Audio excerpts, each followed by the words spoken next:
You meet someone, and within weeks it feels less like getting to know a stranger and more like recognizing someone you've known your entire life.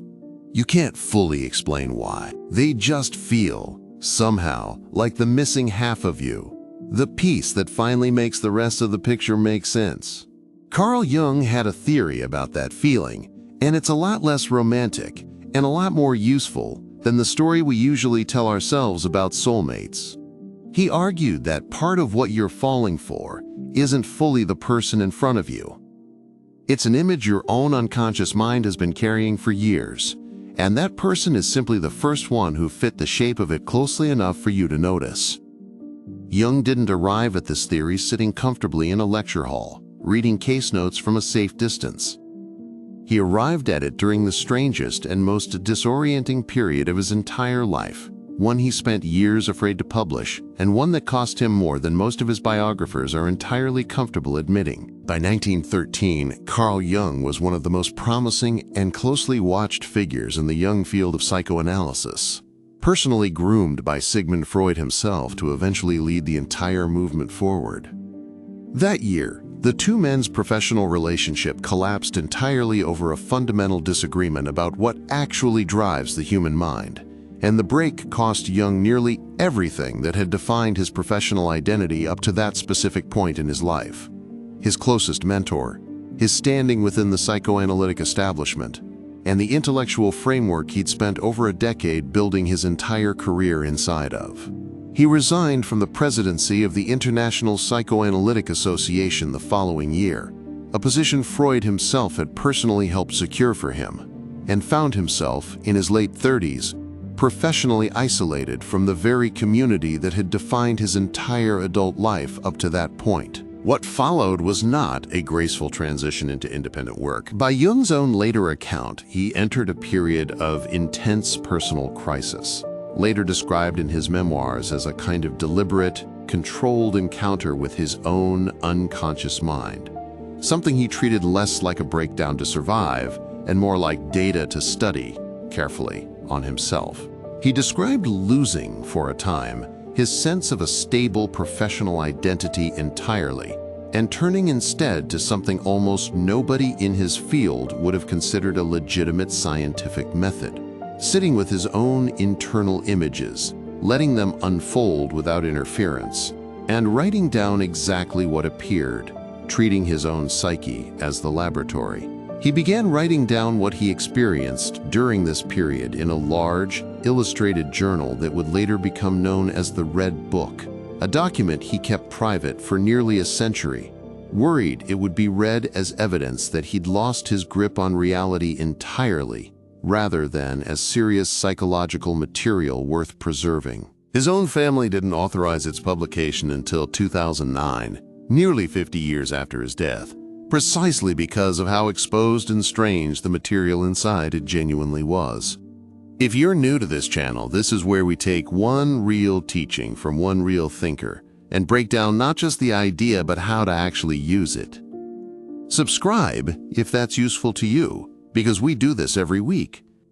During this period, Jung began recording a series of vivid waking fantasies, deliberately induced through a technique he later called active imagination, in which he let internal images unfold with as little conscious interference as possible and wrote down exactly what appeared. According to his own account written in the Red Book, one of the recurring figures who appeared vividly to him was a woman he named Salome, who showed up alongside a wise old man figure he called Elijah, and later a serpent that accompanied both of them.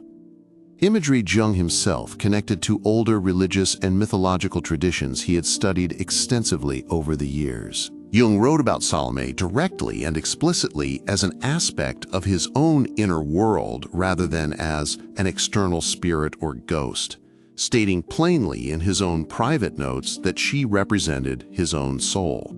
At the time, he had no established theoretical language yet for what he was experiencing. He was, by his own description, simply following the images and writing down what they said and did, trying to understand afterward what they might mean, rather than starting from a theory and looking for evidence to confirm it.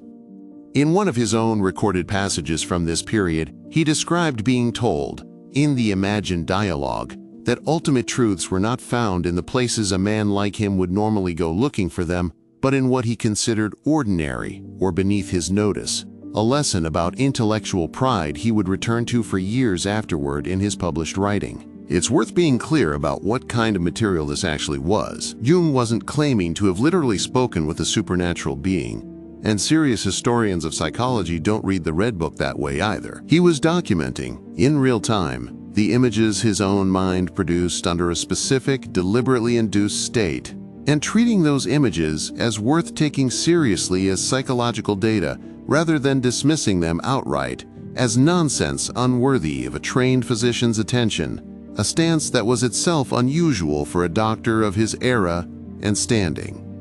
Jung didn't work through this material entirely alone, and the person who played the most documented role in helping him make sense of it was Toni Wolff, a young analyst who had first come to Jung as a patient years earlier and had since become one of his closest professional collaborators. According to multiple biographical accounts, Wolff spent long hours listening to Jung describe the dreams, visions, and fantasies he was recording during this period, functioning as what one close family friend later called his guide through what felt, to Jung, like genuinely uncharted psychological territory. Wolff herself was later credited, by historians who have studied the surviving records of this period, with helping Jung identify and name several of what would become his best-known concepts, not only anima and animus, but also his theory of psychological types, and the concept he called the persona. Their collaboration during these years is well documented by historians of psychology, and it came at a real cost. Jung's relationship with Wolff grew close enough during a period when his marriage to Emma Jung was already under strain that it became a lasting source of tension within his family for years afterward, a fact acknowledged openly by multiple biographers and by members of the Jung family themselves. Wolff remained part of Jung's professional and personal circle for decades, attending family gatherings alongside Emma Jung in an arrangement that, by every documented account, was difficult and painful for everyone involved, including Wolff herself, who never married, and whose own contributions to analytical psychology were, for decades, given far less public credit than Jung's own work received. It is precisely this real, complicated situation, a man working through his own psychological material with the help of a woman who was not his wife, while that same wife was managing the fallout at home, that later became one of the case studies Jung drew from as he began formalizing his theory of an inner feminine figure every man carries, and an inner masculine figure every woman carries.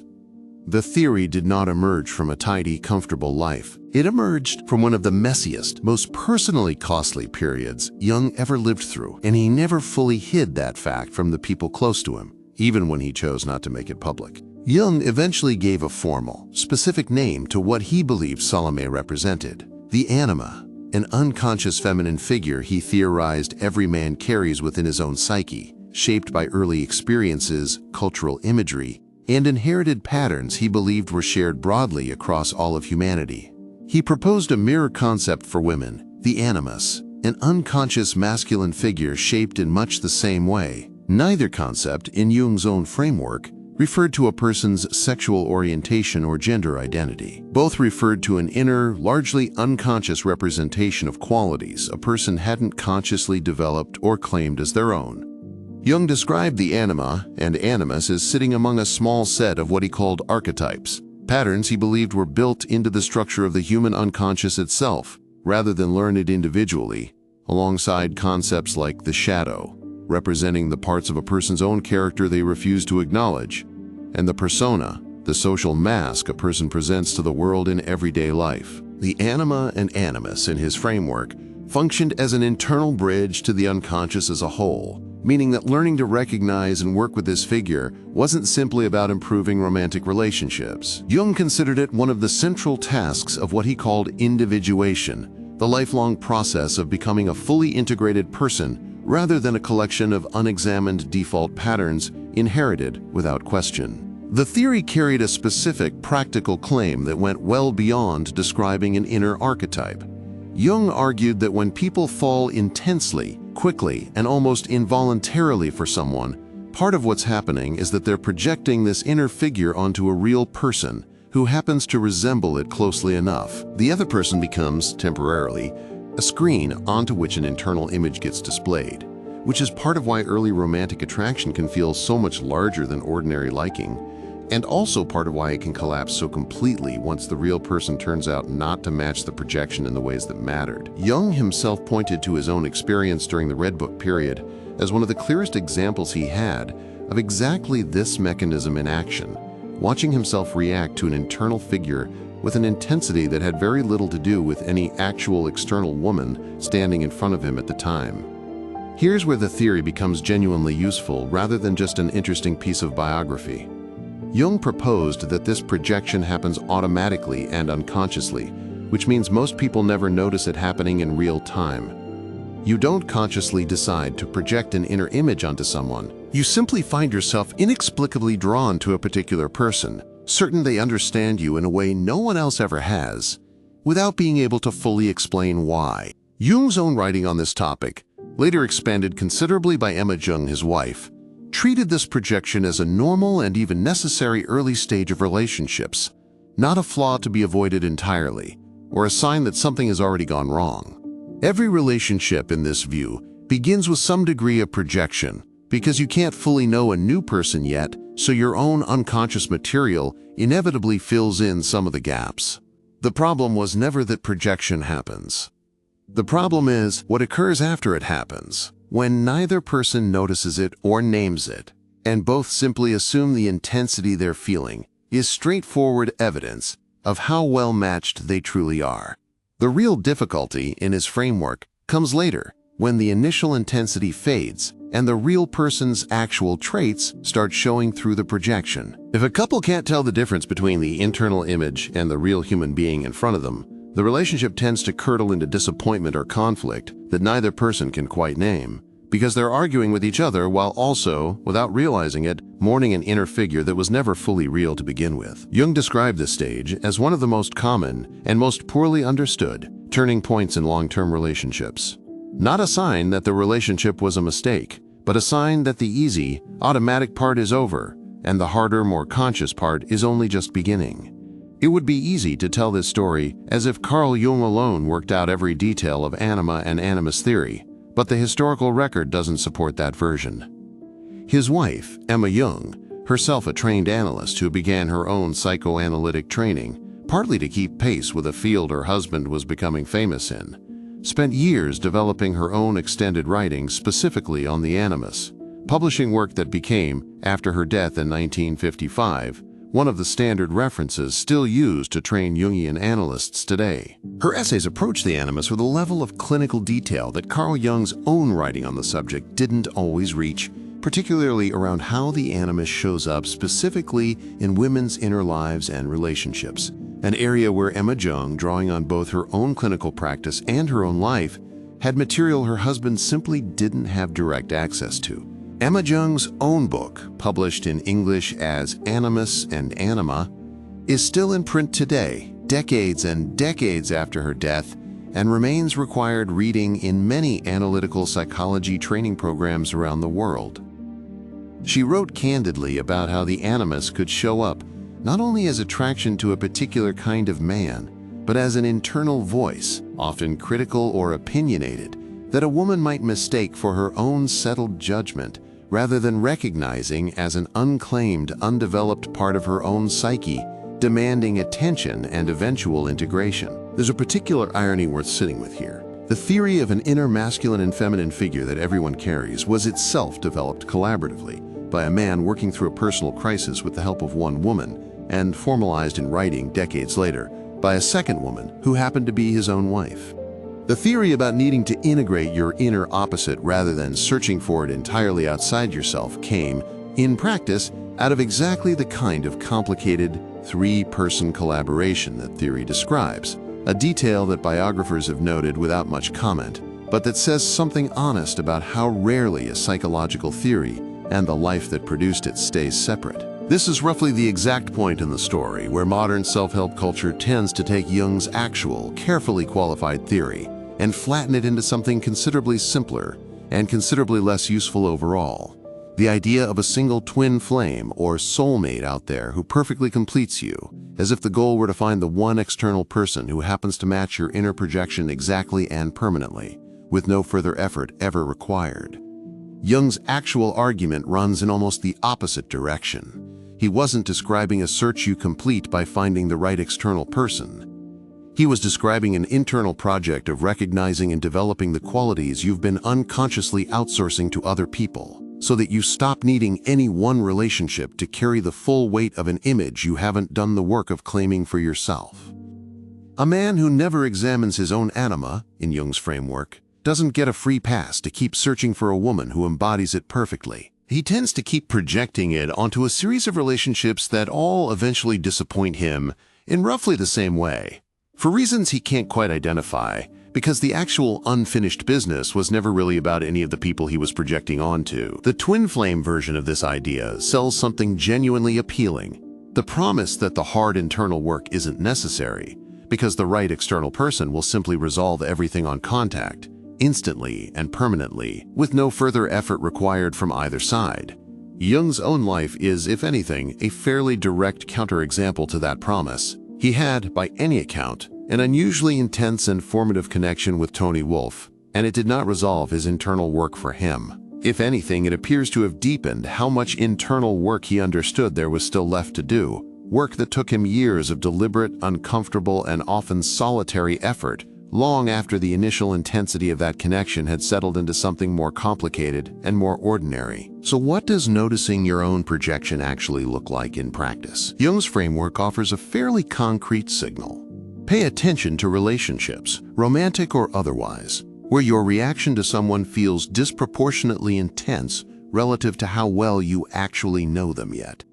Overwhelming instant certainty that someone is the one, or an equally overwhelming instant conviction that someone is your enemy, are both, in Jung's model, signs that you might be reacting to an internal image at least as much as to the actual person standing in front of you. Jung pointed specifically to the negative version of this projection as well, one that gets far less attention than the romantic version, but that he considered just as important. An animus or anima that a person hasn't examined doesn't only show up as idealized attraction. It can just as easily show up as an intense, immediate dislike or suspicion of someone who happens to embody the exact qualities that person has rejected or refused to develop in themselves.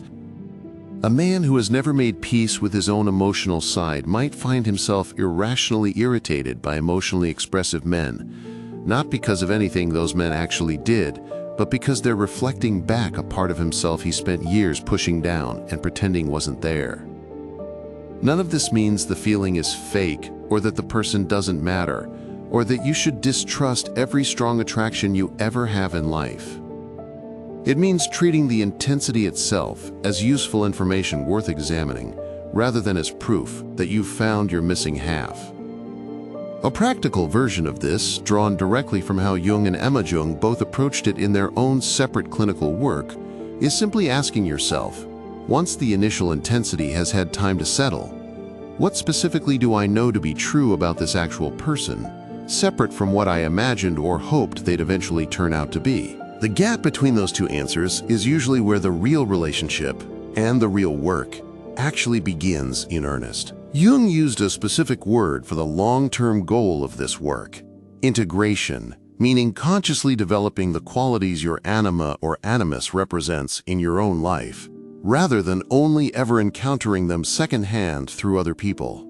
For a man whose anima carries his unexpressed capacity for emotional depth, that might mean actually building emotional vocabulary and connection in his own life, not just seeking out women who seem to have plenty of it already. For a woman whose animus carries her unclaimed assertiveness or independent judgment, it might mean actually developing and trusting her own decisiveness, rather than only ever admiring or attaching to men who display it. This is, by Jung's own account, slow and often uncomfortable work, and it doesn't eliminate attraction or connection to other people. It changes what that attraction is actually resting on. A relationship built on two people who have each done some of this work looks different from one built on two people each unconsciously waiting for the other to complete them, because there's simply less unclaimed material getting projected back and forth in the space between them. Jung didn't consider this work ever fully finished, either for his patients or for himself. He described individuation as a lifelong process rather than a destination a person eventually reaches and then stops working on. It's worth noting that Jung never claimed this process was easy, tidy, or quick, and his own biography backs that up more than almost anything else in his entire body of work. The theory came out of years of genuine confusion, professional risk, and personal cost, not out of a clean insight he arrived at from some comfortable distance, safely removed from the material he was describing. That difficulty is, in a strange way, part of what makes the theory worth taking seriously, rather than dismissing as one more tidy self-help framework promising an easy fix to a problem that was never actually simple to begin with. Jung spent years afraid to publish the material that eventually became his theory of anima and animus, worried it would look like the private mythology of a man who had lost his professional credibility rather than serious psychological work worth the field's attention. It took a genuine personal crisis, a complicated and costly collaboration with a woman who wasn't his wife, and, later, his own wife's independent scholarship, to turn a set of strange private visions into one of the more practically useful ideas in his entire body of work. None of the people involved in that story got a tidy, comfortable resolution out of it, and Jung never pretended otherwise in his later writing. The lesson underneath the biography is a fairly uncomfortable one to sit with. The person you're most intensely drawn to is rarely just information about them. It's often information about you, about which parts of yourself you've been waiting for someone else to carry on your behalf. Next time a connection feels less like meeting someone new and more like recognizing something, it might be worth asking what exactly you're recognizing and whether it's fully them or partly a version of yourself you haven't gotten around to meeting yet. If this kind of breakdown of real ideas from real thinkers is useful to you, subscribe and turn on notifications because we're doing this every week. Tell us in the comments, has a relationship ever taught you something about yourself that had nothing to do with the other person at all?